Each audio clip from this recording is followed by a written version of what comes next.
it's quite weird. Everybody always says to me, there's a few guys in the gym like, you're always so calm and so placid, and I am, but inside of me there's a scream. There's something that just wants to let go, and I don't know if that'll be Marathon 7 when I run home to Leeds.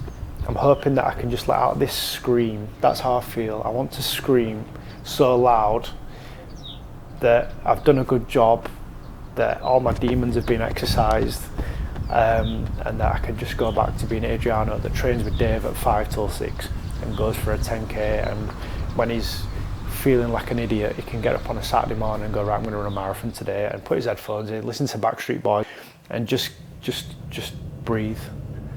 And I think that's all I'm after, and hopefully it repairs it.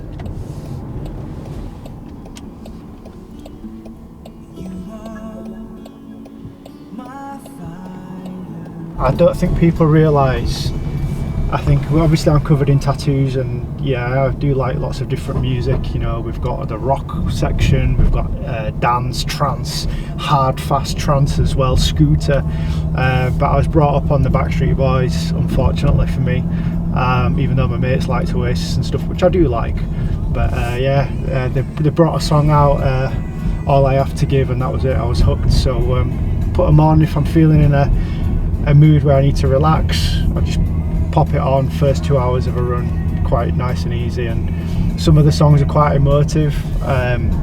You know, when I lost my mum, not that there were sad songs about my mum, just they reminded me of those times of kind of just like dealing with the loss. Really, just music resonates, and sometimes it doesn't need to be a happy or a sad song, it's just a song. And when I was a kid, my mum loved cars, and I think her way of relaxing was just getting in the car and go for a ride on the way home. We'd spend a lot of time at my grandma's house, and she'd pick us up from my grandma's in Chapeltown in Leeds, and then we'd live in Moortown, so we'd drive over to Moortown, but we'd go the long way home round Roundy Park. We just used to listen to Italian music or whatever was playing at the time. Could be Bee Gees and stuff like that. But yeah, it was kind of she used to do it to relax, I think. That's what I do. You know, some days I hardly need to drive a car, but I get my love of cars from her, and I just get in the car sometimes and I just go for a drive for 2 hours, not because I'm feeling sad or anything like that. It's just a form of meditation, and I just find it relaxing, and that's just my thing. It doesn't have to be for any particular reason.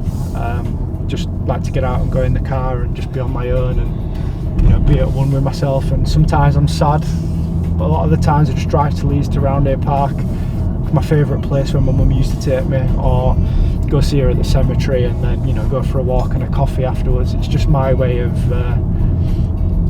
kind of zoning out, and I just enjoy my own company, to be honest. That's probably why I run so much.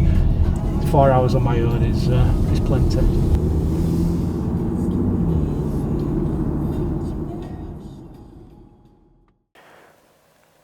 Well, my mum, she took her own life in the early 90s. She had a stillborn, and she never knew what the sex of the baby was, and she went on this mission to try and find out, and she never found out. Her mental health got the better of her, and so she took her own life. I think I was probably 16 at the time, just turned. My brothers were 8 and 3, so it was it wasn't the first time she tried either. And the more I look back, as I'm 45 now, and the more I look back at it, I see that she didn't get the help that she needed. She was put in mental health wasn't what it is now, and she was just put in a ward with other people that she really didn't need to be in. She just needed the right help, in my opinion. And some of the things that she went through, ECT treatment, electrodes on the head to make her forget, and all that kind of stuff. And it was very cruel from looking as a 16-year-old. And so essentially, the fight, it's like a two-pronged attack, if you want to call it that. You know, one is for the M&D community, and you know, trying to raise funds for this cure that they're looking for. But my mum never got the help she needed when she needed it. And these guys, these carers that look after people, you know, it might be me, Martine's looking after me. I might have M&D, and you know, I kind of, as I was doing my last marathons, the more people I kind of spoke to somebody who was always going through some a degenerative disease, or someone's caring for somebody, and I was like, my mum didn't get that help. These people need the help. You know, imagine if it's your wife or husband and you're looking after somebody like me every day who's so on the go, to then not being able to pick up a glass of water. And then, you know, it's heartbreaking. So I want to make sure that the carer, the person, the husband, the wife, who's looking at the kids, you know, every night, sending them to bed, trying to make them smile, getting up the next day, don't know what that person's going to be like, making sure they've got enough money to pay the bills. I want to look after the carers, which is why it's 8 and 8 for a mate. Luckily, it's not 19 for a mate. I like my boxes like this, Martin. Let's say with the feng shui. So Ryan, as you can see, we have my favourite brands, and we have different shoes in different places for different things. Right. So what we've got here is the Asics range. Yeah. So fast, comfy, because we have to have 2 pairs in different colours. Because obviously, you know, we have them in blue. Thank you, Asics. And then we have Nike. And these are the ones when I used to run fast. Carbon ones. Make me look like Speedy Gonzales, even though I'm slow. These are my original first pair of carbon shoes that Martine bought me. And I ran Leeds Marathon in these. And these are the most special ones, because even though they're quite old now, when I get that, I had a feeling the other morning I was down, felt crap. And I put these on and ran down the canal. And yeah, give me the goosebumps. I've even got them now. What impact has it had on people around you, what you do? If I started with Martine, massive impact really, because it's probably the only, I feel like I've got 2 jobs. Like I work and then I work. Is this part of like your routine? This is the ritual. I get up at 4:17. I have 13 minutes to turn this around. So we have our espresso. We can only have it in a cup unless we have a double, and then we have it in the glass. Water. Teaspoon. This is the worst bit. Stirring the creatine in. If you don't stir it in properly, just like drinking sand.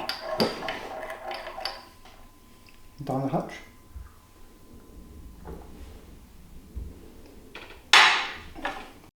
I've always got up early, but like, you know, even weekends now, getting out at 3:30, you know, the bits people don't see. People go, oh yeah, he runs around and glides around like a little butterfly, but like, I train in the gym every day. Martine gets up. I train on a weekend, I go out for running. It's funny, do you know what I mean? Oh, I'll get up at 3 o'clock and then be out, like, it's not normal.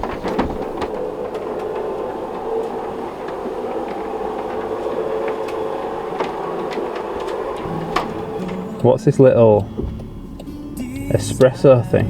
Yeah, so this is what, it started off with Positive Potato, and it's now Enzo the Espresso, and I seem to have started collecting them, and I got one I took a photo in Coffee Boy because they had one, and it was a Positive Potato, and it was something like, you know, you've got it, you've got this, and every time I used to go in there, it used to make me smile. I don't know why, maybe my inner child. And then so far, people have bought me Pedro the Penis, which was a very positive thing. Some days are hard, some days are soft. And then Martine got me this the other day. So words cannot express how much you mean to me. And it was a present to me. And I thought, do you know what? Sometimes life can be tough, especially when doing something like this.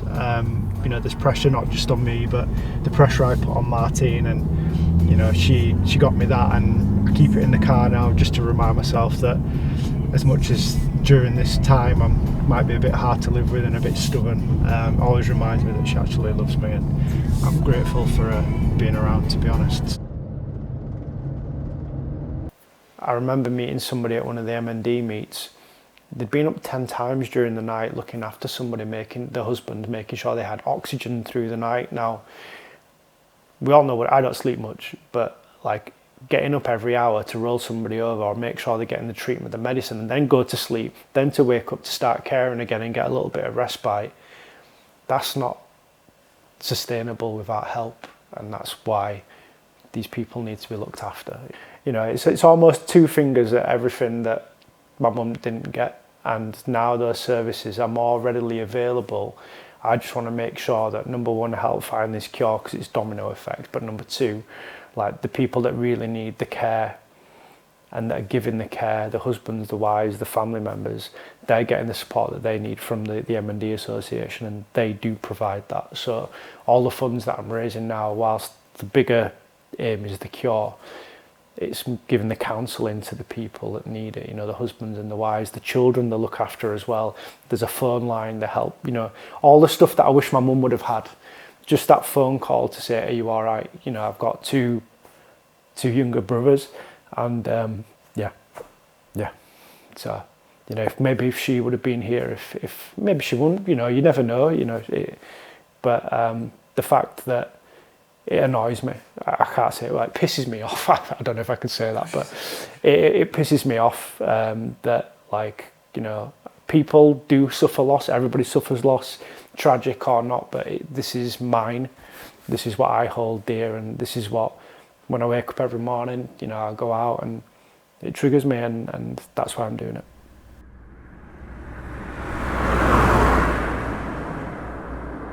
I think I'm just, inside I'm hurt. That's that. For all the guilt that I have, I can't fail, because if I do, I'm letting everybody down, I'm letting myself down, so, and most of all letting my mum down, because that's why I'm doing it. So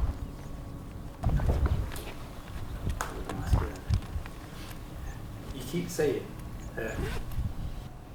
you don't want to fail. Mm-hmm. But what's success out of this? So success is finishing the 8 marathons, raising the visibility of the charity, letting everybody understand why I'm doing it. I've been around the people that suffer with MND, and I've been to a few of the meetings, and success to me is I can stand in front of them and, you know, just put an arm around their shoulder and go, like, this is for you. Like, I met a lady at the last charity meeting, and her son's just got it, and he was a runner, and I was like, do you know what I mean? It's like, so success is just doing a good job. Hug Martine.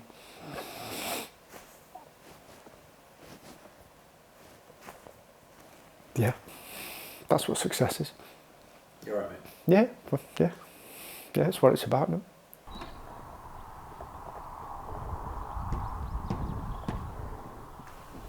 Will I ever feel redemption from it? Redemption's probably a tough word to use, but I think there'll be a little bit that I've chipped off the edge of it, I think. I go to the cemetery where my mum's buried, which is opposite the Rob Burrow Centre, which is why I'm doing the Leeds one as well. It's quite fitting. There's never going to be like, oh, you fix something that was hurt inside. Probably where I am right now is the redemption is doing this challenge to help as many people because she would want me to help people. She always put everybody else first. This feels personal to me.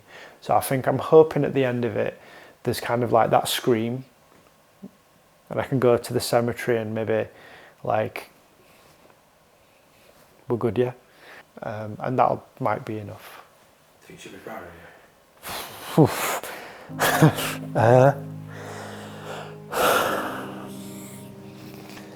I think so. I mean, she was a caring person, and I think I've always been a caring person.